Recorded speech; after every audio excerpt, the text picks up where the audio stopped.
TMC का विलय Congress party में होता हुआ दिखाई पड़े और ये भी कहा जा रहा है कि टीएमसी की जो अध्यक्षा है, सुप्रीमो है ममता बनर्जी, उनको कांग्रेस पार्टी का उपाध्यक्ष बनाने का भी एक तरीके से ऑफर दिया गया है। तो विपक्ष का एक चेहरा ममता बनर्जी होनी चाहिए। तो क्या नहीं लगता है कि एक तरफ तो हाथ बढ़ाया जा रहा है सहारा देने के लिए, तो दूसरी तरफ ममता बनर्जी उस हाथ को खींचने की कोशिश कर रही है। पश्चिम बंगाल में पहली बार 2011 में ममता बनर्जी सत्ता में आई थी। महिला मुख्यमंत्री चेहरा ममता बनर्जी थी। ममता बनर्जी यहाँ से अपने राजनीतिक पड़ाव को ऊंचाइयों तक पहुंचाती गई। 3 बार पश्चिम बंगाल में मुख्यमंत्री कुर्सी तक पहुंची, लेकिन 2026 में ममता बनर्जी का ऐसा बुरा हाल हुआ, न सिर्फ चुनाव हारी बल्कि चुनाव के बाद सांसदों से लेकर विधायक तक बागी हो गए। अब ये स्थिति आ गई है कि ममता बनर्जी को अपने आप को बचाना है, अपनी पार्टी को बचाना है और पश्चिम बंगाल में अस्तित्व में बने रहना है। इसलिए सहारे की जरूरत पड़ रही है। कांग्रेस पार्टी से निकलकर ममता बनर्जी ने तृणमूल कांग्रेस बनाई थी, लेकिन आज उसी कांग्रेस ने एक बार फिर बड़ा ऑफर ममता बनर्जी को दिया है। ऑफर दिया है कि ममता बनर्जी अपनी पार्टी का विलय कांग्रेस पार्टी में कर, इसके बजाय कांग्रेस पार्टी आपको बड़ा पद सौंपेगी। न सिर्फ ममता बनर्जी को बल्कि उनके भतीजे अभिषेक बनर्जी को भी बड़ा पद सौंपा जाएगा। जिस पद की चर्चा हो रही है, इस पद में कांग्रेस पार्टी ने ममता बनर्जी को लेकर कहा है कि उन्हें कांग्रेस का राष्ट्रीय उपाध्यक्ष बनाया जा सकता है। ये ऑफर दिया गया है। साथ ही साथ अभिषेक बनर्जी को लेकर कहा गया है कि पार्टी का महासचिव बनाया जा सकता है। तो क्या ममता बनर्जी इस ऑफर को स्वीकार करेंगी या फिर कांग्रेस पार्टी का साथ नहीं लेंगी? बीते दिनों इंडिया गठबंधन की बैठक भी होती है। तस्वीरें सामने आती हैं जहां सोनिया गांधी ममता बनर्जी से गले मिलती हुई दिखाई देती हैं। इसके बाद सोनिया गांधी और ममता बनर्जी की मुलाकात के बाद फोन पर बातचीत और इसके बाद राहुल गांधी और अभिषेक बनर्जी की मुलाकात होती है।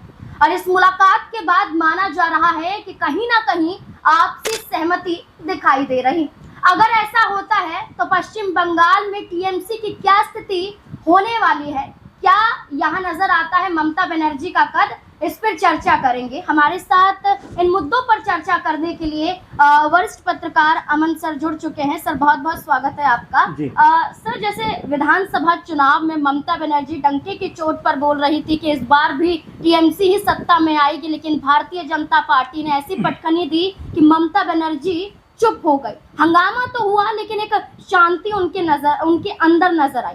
लेकिन अब क्या लगता है, जिस तरह से सांसद भी बागी हैं, विधायक भी बागी हैं और अब कांग्रेस पार्टी से मुलाकात सोनिया गांधी, राहुल गांधी और एक बड़ा ऑफर, इस ऑफर के जरिए क्या स्थिति बनती हुई दिखाई दे रही है? देखिए नाज़मीन, मैं इसको ऐसे देखता हूँ क्योंकि ये कहा जाता है कि बनी के चेहरे पे लाख निशान होते हैं और जब बन के बिगड़ती है तो दुश्मन हजार होते हैं। क्योंकि ममता बनर्जी, आपने सही कहा, एक कर्मठ मजबूत छवि की महिला नेता कांग्रेस पार्टी के साथ में सफर शुरू करती हैं, कई अहम पदों पर रहती हैं और उसके बाद कांग्रेस पार्टी से भी उनका जो है बहुत समय तक कह सकते हैं कि जो अच्छा रिश्ता था वो रिश्ता बेहतर नहीं रहता। अपनी अलग पार्टी बनाती है टीएमसी के नाम से और ये पार्टी लगातार संघर्ष करती है। 2011 में इनको सत्ता प्राप्त होती है और उसके बाद से लगातार 3 बार सूबे की मुख्यमंत्री होने का गौरव भी उनके हिस्से में आता है। लेकिन अब कहानी कहाँ बदलती है, आप देखेंगे 2026 में जोर शोर से इस बात को लेकर चर्चा थी कि क्या बीजेपी सत्ता में आ सकती है। तो आप ये देखते थे उस समय कि कट्टर समर्थक भी जो बीजेपी के थे वो भी ये बात कहने से कतरा रहे थे कि जो टीएमसी को सत्ता से उखाड़ फेंकना बीजेपी के लिए उतनी कह सकते हैं कि आसान चीज नहीं है। और इस बात को लेकर तमाम तरह की चर्चाएं होती हुई दिखाई पड़ी। लेकिन नाज़मीन, जब रिजल्ट सामने आते हैं तो पता लगता है कि जो पार्टी कह सकते हैं 21 में तकरीबन जो है 213-14 सीटों पर रही, वो अचानक 2026 में महज 80 सीटों के आसपास सिमट जाती है। ये बताता है कि जो तिलिस्म ममता बनर्जी ने कायम किया था उसको बीजेपी ने तोड़ दिया, और ये तोड़ने के पीछे कई तरह की बातें कही गई कि एसआईआर हुआ,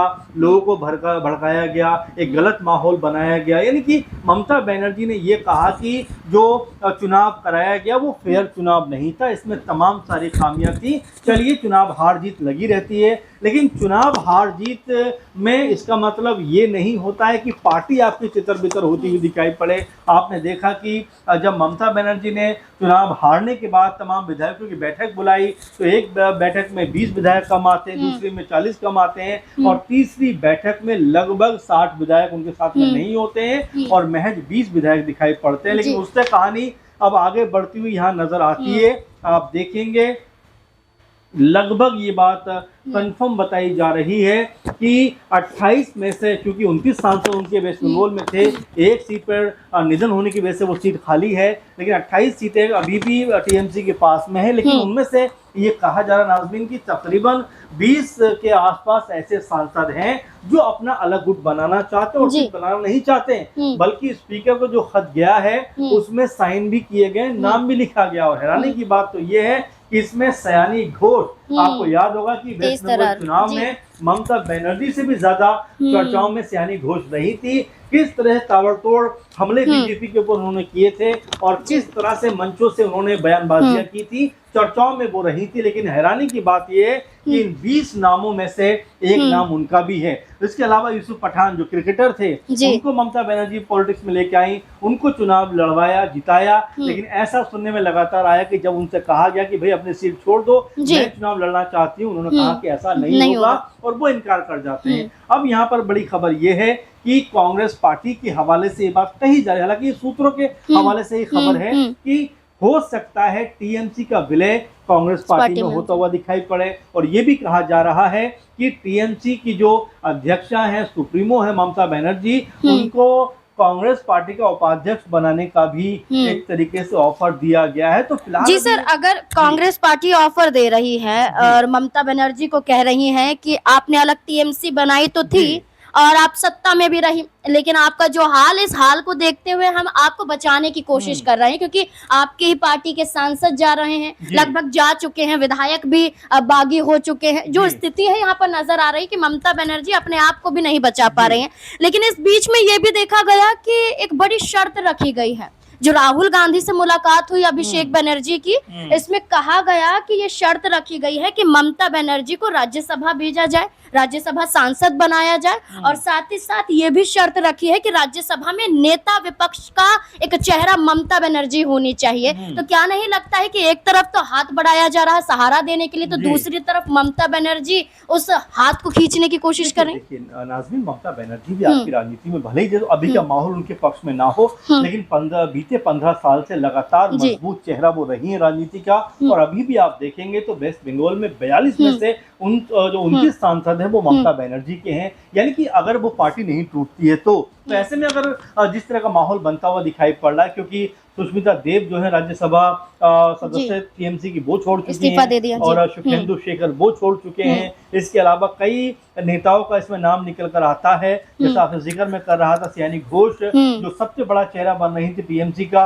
उनका नाम भी इस लिस्ट में है। तो हैरानी हो जाती है कि देखिए जो लोग साथ चल रहे थे, जो लोग मजबूती के साथ में अंतिम पायदान तक जो है कमर कसकर साथ में खड़े हुए थे, लेकिन जैसे ही कुछ खराब वक्त आता है, जैसे ही कुछ खराब माहौल बनता है, सबसे पहले वही लोग कन्नी काटते हुए दिखाई पड़ते हैं। अब यहाँ पर सयानी घोष का नाम इसमें आना अपने आप में ये भी बताता है कि जो राजनीति होती है वो मौका परस्त होती है, कभी भी कोई किसी का दोस्त या दुश्मन नहीं होता। यही सयानी घोष हैं कि राघव चड्ढा जब बीजेपी में शामिल हुए थे उस वक्त इन्होंने किस तरह के शब्दों का प्रयोग किया था और उसको लेकर भी काफी ज्यादा हो हल्ला बीजेपी में होता हुआ दिखाई पड़ा था। लेकिन अब जो सवाल निकल कर सामने आता है, जो निचोड़ निकल कर सामने आता है कि अगर ये 20 सांसद अलग भी हो जाते हैं नाज़मीन, तो क्या ये एनडीए को ही समर्थन करेंगे, क्या अपना अलग गुट बनाएंगे, या इनका विलय जो है बीजेपी में होता हुआ दिखाई पड़ेगा। तो कई तरह के सवाल हैं और इन सवालों के बीच में जो ऑफर कांग्रेस पार्टी ने ममता बनर्जी को दिया है, उस ऑफर के लिए लगातार बात भी चल रही है।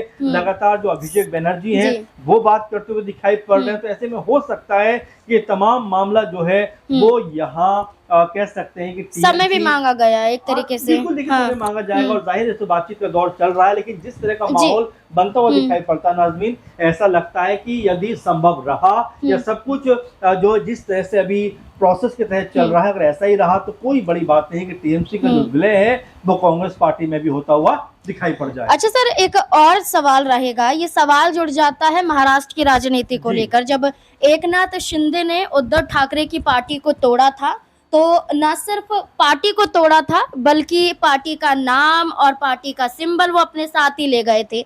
अब ऐसे में क्या लगता है कि जो स्थिति बन रही है और ये कहा जा रहा है कि 20 सांसद और लगभग यहाँ पर 60 विधायकों की बात करें, अपना अलग गुट बनाने की चर्चा चल रही है ये 60 विधायकों को लेकर, क्या लगता है ये टीएमसी का हाल भी ऐसा ही करने वाले जैसे एकनाथ शिंदे ने किया था? देखिए, अमूमन ये देखा जा रहा है कि जो क्षेत्रीय पार्टियां, ये भी प्रभाव हमें देखना पड़ेगा कि जिस तरह का अब तक चाहे शिवसेना की बात करें, एनसीपी की बात करें, जेडीयू को लेकर भी ये बात कही जा रही है कि जिस तरह से नीतीश कुमार ने मुख्यमंत्री पद से इस्तीफा दिया है, राज्यसभा पहुंचे हैं, उनके पीछे भी शायद यही सब कारण रहे होंगे। आपको याद होगा भगवंत मान जो पंजाब के मुख्यमंत्री हैं, वो यही बात कहते हुए दिखाई पड़े थे कि जो बीजेपी के साथ रहा है और उससे अलग होने का प्रयास किया है, वो उनकी पार्टी को तोड़ते हुए दिखाई पड़े हैं। चाहे एनसीपी की बात करें, चाहे हम शिवसेना की बात करें, और तमाम ऐसे दल हैं जिनको लेकर लगातार ये कहा जाता रहा है। अब यहाँ पर टीएमसी को देखें तो लगातार बीजेपी के सामने मजबूत होकर खड़ी थी,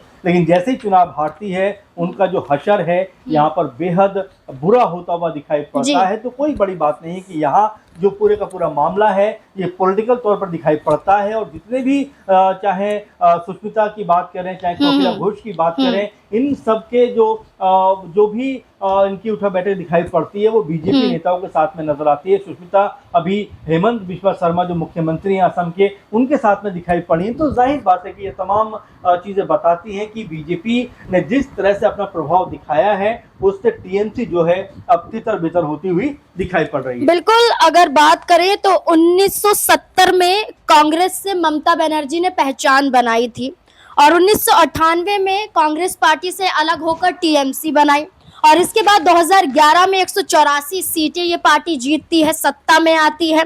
2016 में 211 सीटें जीती जाती हैं, 2021 में 213 सीटें जीती जाती, यानी कि आंकड़ा लगातार बढ़ रहा था। लेकिन जैसे ही 2026 आता है कि धड़ाम से टीएमसी गिर जाती है और 80 सीटों पर सिमट जाती है। वो ममता बनर्जी जो कई मंत्रालयों को संभाल चुकी है, चाहे रेल मंत्रालय हो, कोयला मंत्रालय हो, खेल मंत्रालय हो, महिला विभाग हो, हर विभाग को ममता बनर्जी संभाल चुकी है। अब ऐसे में ममता बनर्जी का ये हाल, अब ये कहा जा रहा है कि चर्चा तो हो गई है, बातचीत तो हो गई है, अब कांग्रेस पार्टी के जरिए एक बड़ी बैठक बुलाई गई है और ये बैठक होगी 11 जून को, और इस बैठक की अध्यक्षता मल्लिकार्जुन खड़गे करेंगे। अब देखना होगा कि क्या टीएमसी का विलय कांग्रेस पार्टी में हो जाएगा और जो ऑफर दिया गया है क्या ममता बनर्जी इसे स्वीकार करेगी या अपनी शर्तों के साथ अड़ी रहेंगी? आपको क्या लगता है इस पूरे मुद्दे को लेकर?